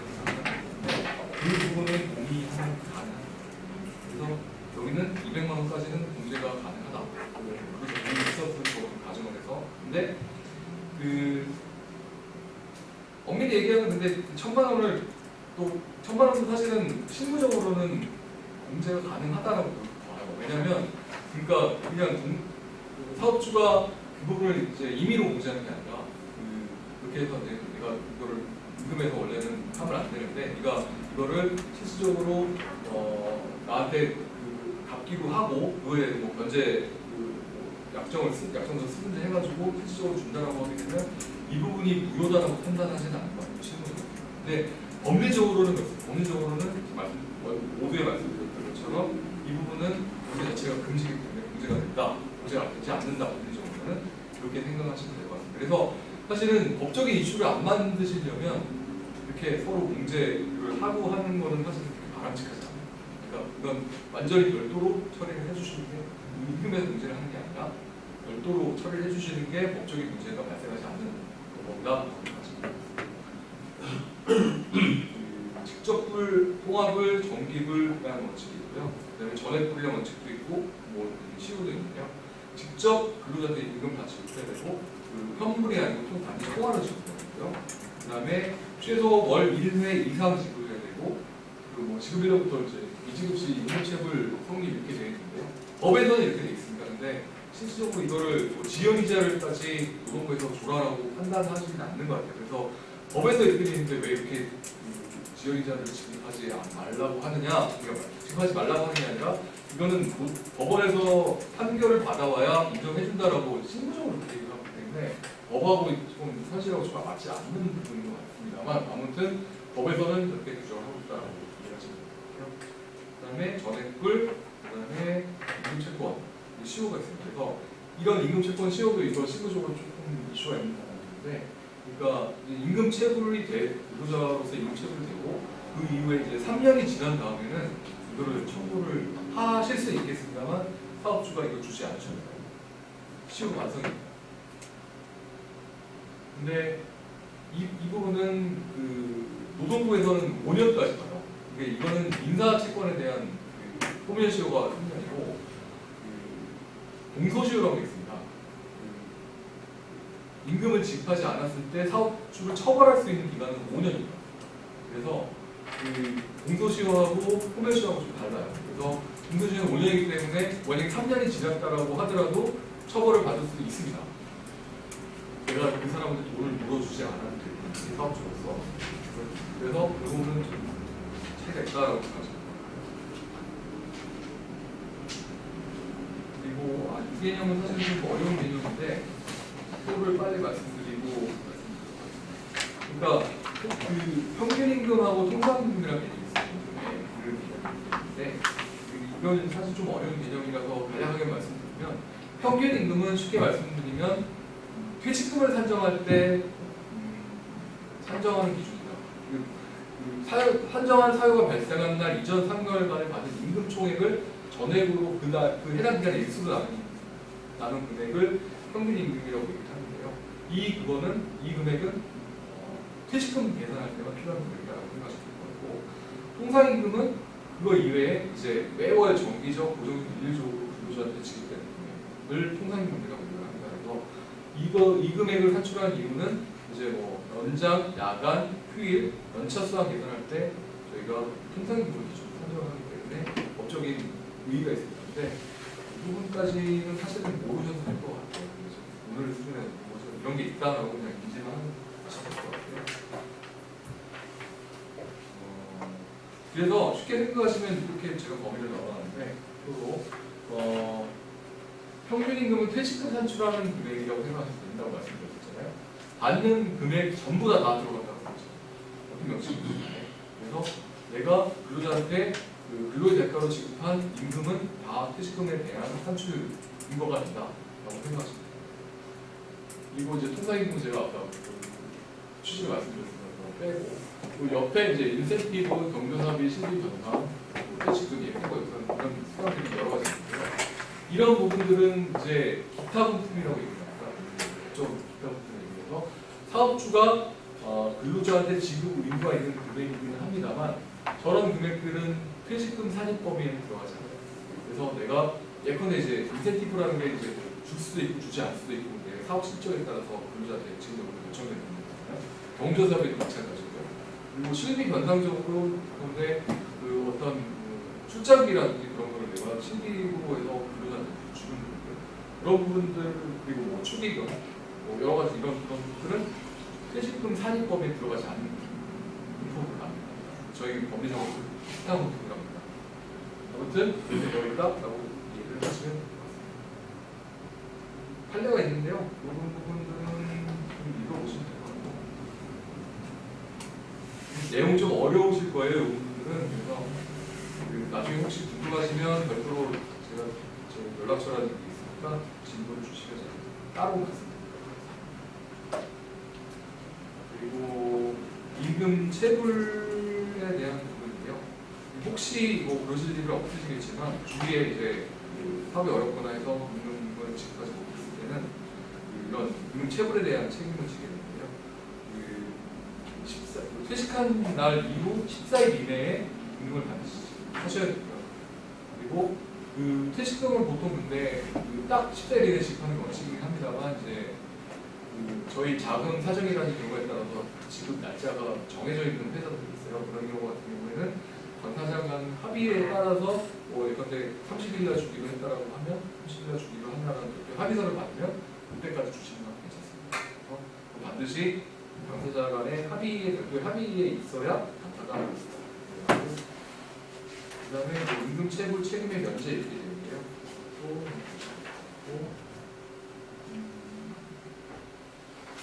만약에 뭐를 임금을 체불했을 때는 이제 3년 이하의 징역 10만 원 이상 벌금형 있는데 보통 실무적으로 그렇더라고요. 그러니까 법에도 이렇게 돼 있지만 최근에 좀 형량이 좀 세지긴 했어요. 완전히 세지긴 해서 실제 체불된 금액의 원래는 한 10%에 20%에 대한 벌금을 내겠었는데 요즘에는 한 30%, 40%까지 벌금을 냅니다.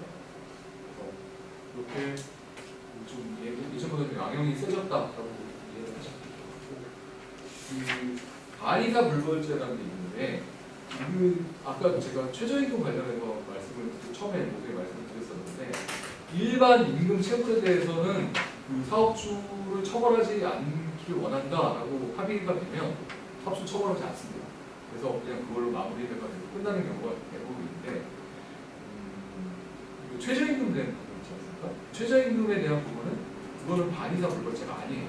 그래서 사업주를 처벌하지 않는다라고 그 처벌 불허선에 취약을 둔다고 하더라도 그거는 처벌될 수가 있습니다. 최저임금에 따라.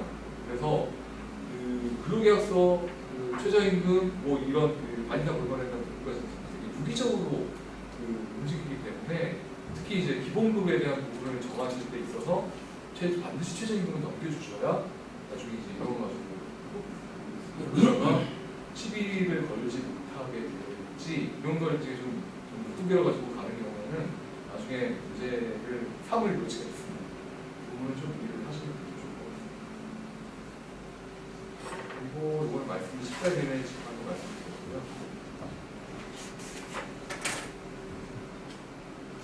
그리고 이것도 제가 답을 다 말씀을 드렸는데 시간이 그렇게 많지 않으니까 답을 빨리 말씀드릴게요. 전액을 근로자 지급하는 게 맞고요. 그 다음에 퇴직한 경우 다음 금요일까지 보통을 지급한다. 이거는 X입니다. 말씀드렸죠? 그러니까 당사자 간에 합의가 있으면 그 다음 금요일까지 보통을 지급하는 게 가능하지만 퇴직한 경우에는 원칙적으로 14일 이내에 보통을 지급하는 게 원칙이기 때문에 별도의 합의가 없다라고 하면 14일 내에 보통을 지급해야 되는 게 원칙입니다. 그리고 단체로 정하면 임의를 공개할 수 없습니다. 취업규칙 마찬가지고요. 반드시 임의로 문제가 있었고 근로자의 합의가 있어야 원칙적으로 이른다 생각하시고요. 그리고 임금은 현금 기타 수표로 지급할 수도 있고요. 그 다음에 당사자가 합의하더라도 14일 지급은 말씀드렸죠. 시간이 많아요. 10여 분밖에 안 남았는데 말씀드리는 게 많아서 이것도 사실은 요 내용 말씀드렸던 내용이라서 5월 1일에 대한 부분 말씀드렸습니다. 이것도 말씀을 드렸습니다. 2번하고 3번만 말씀드리겠습니다. 지금 법적으로 쉴 수 있는 날은 제가 답을 아까 일요일이라고 말씀드렸을 때 1번 넘어가고요. 입사 3개월차 근로자도 연체휴가를 사용할 수 있나요? 라는 부분이 있어서 이건 어떨까요? 네, 맞습니다. 사용할 수 있습니다. 한 달 만기난 1년 미만 근로자들 연체가 있기 때문에 한 달 만기를 하게 되면 그 다음 달에 후에 연체가 발생합니다. 그래서 연체를 반드시 사용할 수 있습니다. 그리고 그 3번에 대한 부분도 사실은 그거는 좀 논리적인 부분이 있기 때문에 이거는 좀 이따가 휴일 대체하는 부분 말씀드리겠습니다. 휴일에 대한 부분이죠. 법정 휴일, 월화수목 근로를 근로를 하게 되면 주휴일에 대한 부분이 발생한다고 말씀드렸고요. 약정 휴일에 대한 부분도 아까 이제 강공서에 관한 부분의 휴일에 대해서 미리 다 말씀을 드렸습니다. 그리고 휴일 대체라는 부분이 있어요. 그 아까 3번 요 내용하고 매치가 되는 부분인데요. 그 휴일 대체 부분이니까 그 지정된 휴일에 근로를 하고 미리 다른 날에 대신 쉬는 거죠. 쉬는 게 이제 가능하냐 안 가능하냐. 가능은 하죠. 근데 저희가 판단해야 하는 부분은 이게 그 휴일 근로를 시키기 때문에 휴일 근로 수당이 발생을 하느냐 그렇지 않느냐에 대한 이슈가 있습니다. 그래서 지금 요건은 그렇습니다. 휴일 대체 사유와 요건이 취업규칙 관철계약 근로계약서에 있어야 되고요. 그리고 최소한 24시간 전에 그런 대체에 대한 부분이 특정이 되고 대체라는 것이 확정이 되어야 동가로 대체가 가능합니다. 그러니까 동가로 대체가 가능하다는 얘기는 휴일 근로수당이 발생을 하지 않는다는 얘기죠. 근데 그게 아니고 그냥 너 대체해, 그리고 갑자기 대체해 하고 그냥 그다음날 쉬어라고 해서 아까 요 Q3번처럼 사전에 그런 어떤 그런 합의 없이 너 저랑 근로하고 그냥 해 라고 했을 경우는 이 부분은 동가로 배치가 되지 않는다 말씀드리려고 제가 써본 겁니다. 결국 이런 경우에는 사전에 그 취업규칙이나 단체협약에 근로가 없거나 아니면 24시간 이전에 그 특정일에 대한 근로가 대체가 확정되지 않았을 경우에는 휴일 근로수당이 일종의 가산을 주셔야 됩니다. 50%를 돈으로 주든 아니면 완전히 대체를 하기 위해서는 하루 반나절을 8시간에 대한 부분을 대체를 해서 떨어주고 이렇게 하셔야 정리적으로 가능하다. 제가 말씀드렸죠? 아까 말씀드렸으니까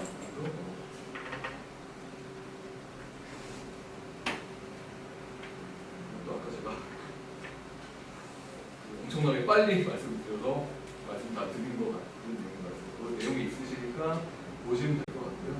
그 기간만 한번 확인해보고 그 말씀 제가 기억하는 게 맞네요. 그 300인 이상은 2020년 1월 1일이고요. 500인부터 299인은 2022년 그리고 5인 이상 사업자는 2022년부터 전면 적용되기 때문에 그때부터는 뭐 규정에 이렇게 약정이 되어 있지 않다고 하더라도 필요로 하셔야 된다. 이해하시면 이것도 제가 다 말씀드리고요.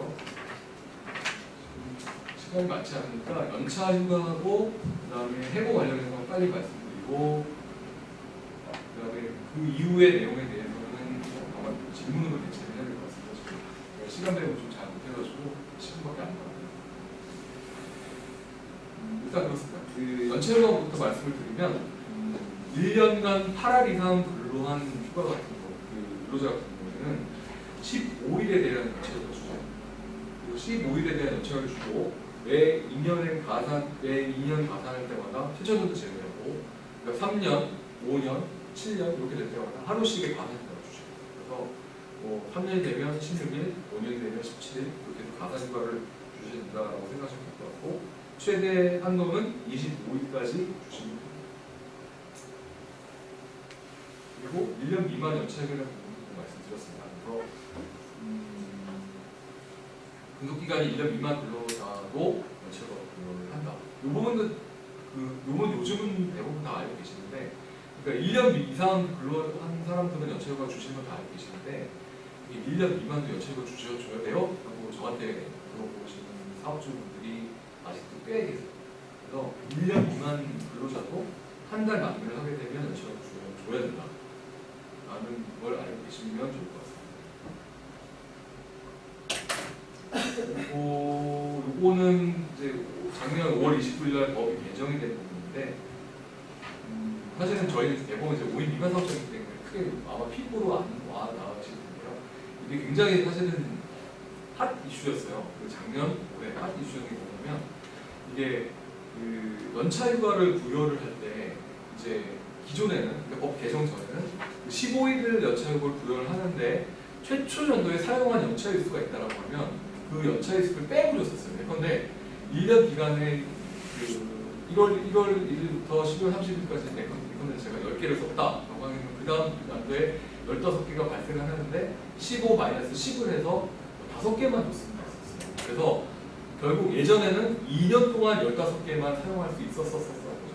근데 이게 법이 개정이 돼서 최초 연도에 사용한 연차를 차감하는 규정이 삭제가 됐어요. 2018년 5월 19일 삭제가 돼서 그 결국 최초 연도에 연차휴가를 매월 하나씩 부여를 하는 건 주고 그리고 전년도에 사용한 연차일수하고 상관없이 그 다음 연도에 15개를 추가적으로 부여를 하는 쪽으로 바뀌었습니다. 그래서 이게 실무적인 문제가 뭐냐면 그러니까 예컨대 딱 1년만 하고 퇴사를 했다라고 근로자가 있다라고 가정을 하면 연차휴가 하나도 안 줬다라고 가정하면 그 사람은 최대 26개까지 연차휴가 발생하는 문제가 발생했습니다. 그래서 업체에서도 지금 이게 뭔 법이 도대체 난리를 치고 저한테 막 얘기를 했는데 뭐 법으로 그렇게 개정이 된 부분이라서 어쩔 수 없다라고 말씀드릴 수밖에 없는 상황이었고 최대한 그래서 해법은 제식기간에 그냥 많이 소진시켜라 방법을 줘라. 그렇지 않으면 이건 노동부 가면 저희가 무조건 지는 상황이기 때문에 수당을 주셔야 되는 거기 때문에 그런 부분에서는 방어하기 어렵다고 말씀드렸던 부분입니다. 그래서 실무적으로 굉장히 이슈가 됐던 부분이고요. 그 개정 내용만 먼저 보시면 개정 내용만 먼저 말씀을 드릴게요. 그래서 예컨대 2017년 5월 30일 날 개시했다라고 가정을 한다라고 하면 이 사람이 예컨대 2018년 5월 30일 날 딱 퇴사를 했다고 가정을 하고 한다라고 하면 최대 이 사람은 26개까지 해야 되죠. 그래서 실무적으로 퇴직금 이외에 26개니까 거의 이것도 한 달치가 되거든요. 거의 두 달치를 이러면 주라는 얘기냐 하는 그런 질문이 굉장히 많았는데 뭐 맞습니다. 노동부에서 분명히 행정해석으로 맞다 그러면 26개 되는 조정을 주간입니다.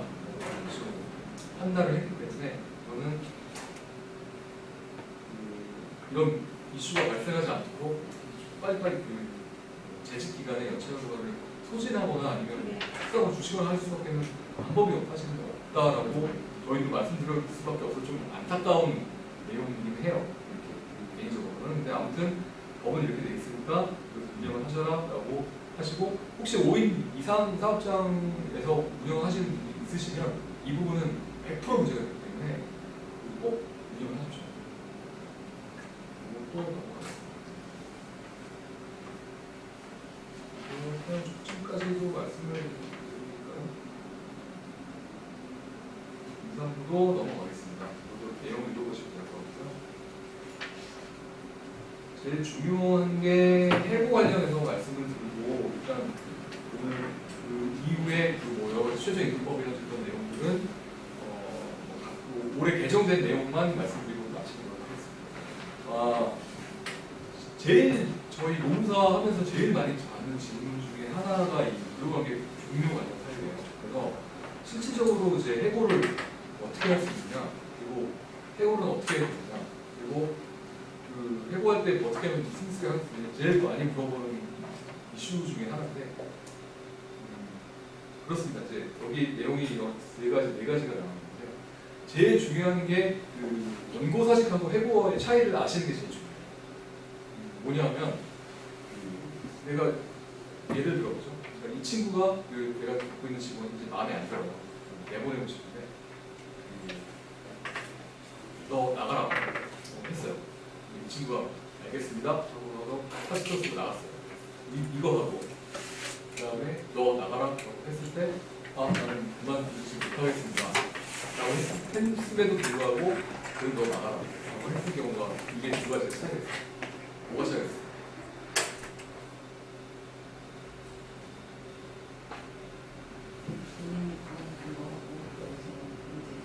네, 그러니까 권고사직 대신 합의사직이라고 쓰는데 제가 근로자한테 그만둬라라고 사직에 권고를 했는데 이 친구가 그걸 받아들였어요. 받아들여서 의사의 합치가 된 거죠. 그리고 사직서를 그러면 그건 해고가 아니에요. 그냥 그런 게 중요해요. 근데 그 후자의 얘기는 근로자의 의사에 반해서 그런 게 그냥 내가 종료시켰어. 그러면 해고하고 공무사직은 법적으로 굉장히 차이가 물론 실무적으로는 지금 거의 차이가 없죠. 결국 이제 이 사람이 이걸 받아들였느냐 받아들이지 않았느냐에 대한 문제가 차이가 있었는데 실무적으로는 굉장히 다른 면에서 해고에 대한 제한이 많습니다. 말씀드렸던 아까 처음에 말씀드렸던 30일 전에 해고 예고 수당에 대한 부분 그리고 그 5인 이상 사업자 같은 경우에는 정당한 사유가 없으면 해고를 할 수가 없어요. 그래서 여기서 정당한 사유라는 것은 두 가지 사유가 있는데 그 실체적 사유하고 절차적 사유가 있습니다. 이제 실체적 사유는 이 사람하고 근로관계를 이어가지 못할 정도로 이 사람이 굉장한 문제를 일으켰다든지 업무 수행에 문제를 일으켰다든지 누가 봐도 객관적으로 이 사람이 정말 아니다라고 할 수 있는 그런 실체적인 부분, 횡령을 했다든지 범죄를 일으켰다든지 그런 부분이 있어야 되고요. 절차적으로는 저희 취업 규칙이나 규정에 현대 징계위원회라든지 그런 게 있으면 그런 절차를 다 거쳐야 되고 그런 게 없다라고 하더라도 해고 사유와 시기를 반드시 서면으로 통보를 해야 됩니다. 그래서 만약 이 사람이 사람을 죽였어요. 그래서 우리가 해고를 해야 되죠.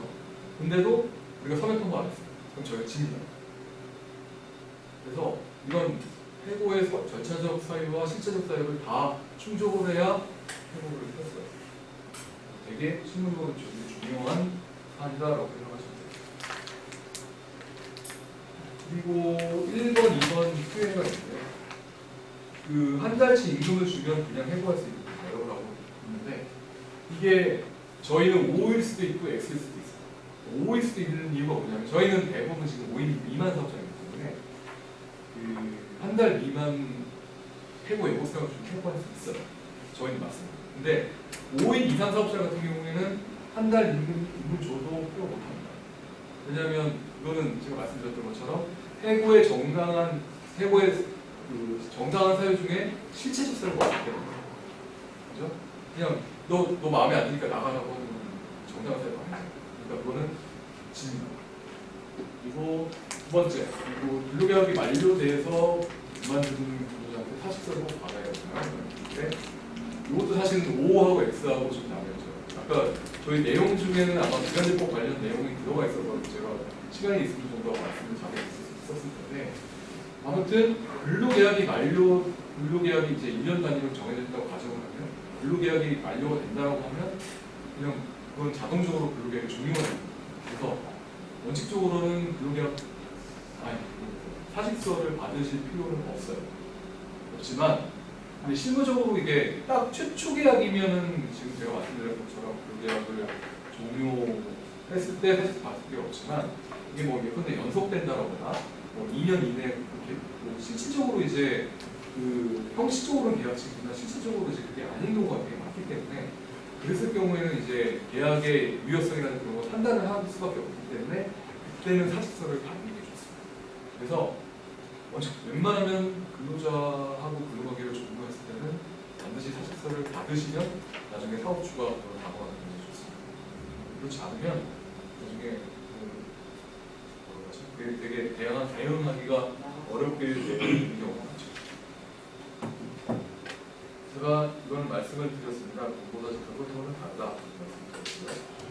그리고 이제 뭐 여러 가지 종류가 있는데 이것도 제가 말씀을 드렸습니다. 정당한 이유 없는 해고는 반드시 제한되고 그다음에 요거 한번 보시면 사전 기간이라든지 업무상 기간, 그다음에 육아휴직 기간은 절대적인 해고 금지 기간입니다. 그래서 이 기간에는 이런 사유가 다 있다고 하더라도 서면을 다 통보를 했다고 하더라도 해고가 안 돼요. 그래서 이 기간은 지나고 해고가 시작됩니다. 그런 거거든요. 그리고 근로자 해고할 때는 해고 사유와 시기를 서면으로 반드시 통보해요. 저희 며칠 전에도 저희 이런 것 때문에 저희 그 사건을 많이 하니까 이 사람이 이력서 허위 기재를 했어요. 경력이 하나도 없는데 경력 이렇게 많은 것처럼 해가지고 그래서 이 사람을 처벌했다는 거죠. 근데 며칠 지나고 이걸 알았어요. 그래서 너 집에 가. 했는데 회사가 졌어요. 왜 졌을까요? 그러니까 이거 아니에요. 이거 반드시 해요. 그래서 사유가 정당하다고 하더라도 반드시 해고 사유가식을 통보해야 나중에 절차적인 문제 때문에 회사가 지는 것을 방지할 수가 있습니다. 그리고 이것도 좀 개정된 내용인데 이것만 말씀드리면 그리고 해고 예고수당을 지급하지 않아도 되는 부분이에요. 예전에는 이제 뭐 이동 근로자로서 6개월, 뭐 여러 가지 스쿨 3개월, 여러 가지 6가지, 5가지 문제도 있었는데 그게 헌법 불합치 판정이 나서 이게 다 일어나시겠어요. 그래서 3개월 미만이었을 때는 해고 예고수당 발생했습니다. 그래서 저희 같은 경우에는 예컨대 뭐 며칠 있다가 그만 오라고 했을 때는 해고 사유식을 서면으로 통보를 하게 되면 그거 끝이겠죠. 그래서 그때는 해고 예고수당 발생하니까 처음으로 알아주세요. 그리고 부당해고 구제 방법이라고 되어 있는데 이 부분은 이제 5인 이상 사업자 같은 경우에 이제 해고가 발생을 한다라고 하면 각 지역별로 노동위원회는 노동부 아니고 노동위원회는 다 따로 있고요. 이 부분은 이제 각 지역별 서울이면 서울, 부천이면 부천, 경기면 경기, 지역별로 편성되시고요. 그래서 부당해고 구제 신청을 했어요. 이제 그거에 대해서 이제 해고가 부당하다고 판단이 되면 원진 조직이나 해고 기간 동안에 있는 상당액을 지급하라라고 하는 판단을 받게 됩니다. 내용은 보시면 될 것 같고요. 시간이 별로 없으니까 넘어가고 최저임금 관련해서 하나만 더 보고 마치도록 하겠습니다. 그것만 말씀드리고 저기 2020년 예정 내용만 말씀드리고 올해 8,355에서 8,590원으로 지금 지난 금요일날 인상이 됐고요. 여기 뭐 주유사 포함 육하고 있는데 월급으로 판단을 해보면 제가 200불을 한정하는 거 말씀드렸었죠. 그래서 예정 기준으로 했을 때는 8,590원 곱하기 200을 179만 5,310원 이 내년 최저임금으로 확정이 됐고요. 올해보다 대략 한 5만 원 정도 인상됐습니다. 이 정도는 이제 반드시 지급을 하셔야 된다라고 생각을 하시면 제가 여기 보면 시급 그래서 주유사 포함, 주유사 포함 5가지만 말씀드리면 기본적으로 조금 운영하시기가 좋으실 수 있을 것 같은데 지금 제가 월화수목금을 만편하게 되면 주유수당이라는 게 발생한다고 말씀드렸잖아요. 주유이라는 게 발생을 하고 그렇게 만약에 주유를 별도로 임금을 지급하지 않게 되면 주유수당이 발생을 합니다. 그래서 그냥 주셔야 되는데 저희가 이제 이동근로자 같은 경우에는 이 사람이 매월 만편을 할지 어떨지 사실은 이게 좀 불투명하기 때문에 그거를 미리 주유수당 포함해서 지급하기가 사실은 부담스러운 부분이 있어요. 그래서 그렇지만 이제 나중에 이제 주유수당이라는 거는 제가 말씀드렸지만 주에 만편을 되지만 주에 15시간 이상을 근로를 하게 되면 주유수당이 발생을 합니다. 그래서 15시간 미만 근로하는 경우는 8,590원만 주시면 되겠습니다만 이제 15시간 이상 근로를 하게 되면 최소한 여기 금액을 산정하는 게 예정 기준으로 봤을 때 1,308원이에요. 1,310원 정도를 주셔야 최저임금이 된다는 거죠. 시급이 10,000원 넘으면 오래 쓸 것 같아요. 주유사 포함해서 시급이 10,000원 넘고요. 저희 예상컨대 올해는 한 8.8% 정도 인상 될 거라고 생각을 했었는데 생각보다 좀 적게 인상이 돼서 2.87% 정도가 인상이 된 거로 좀 알고 있는데요. 그나마 좀 다행이죠. 탑출 때는 좀 다행인데 아무튼 내년에는 이 정도 인상이 되시니까 이 정도 부분은 지급하셔야 된다.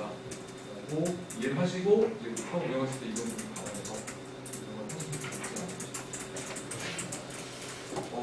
준비한 내용이 너무 많은데 사실은 이게 한 4시간을 해야 힘을 천천히 다 말씀드릴 수 있을 것 같은데 제가 시간이 너무 촉박해서 교육기준법 위주로 좀 말씀드리고요. 혹시 강의하거나 아니면 제가 강의 드리지 않거나 질문 있으시면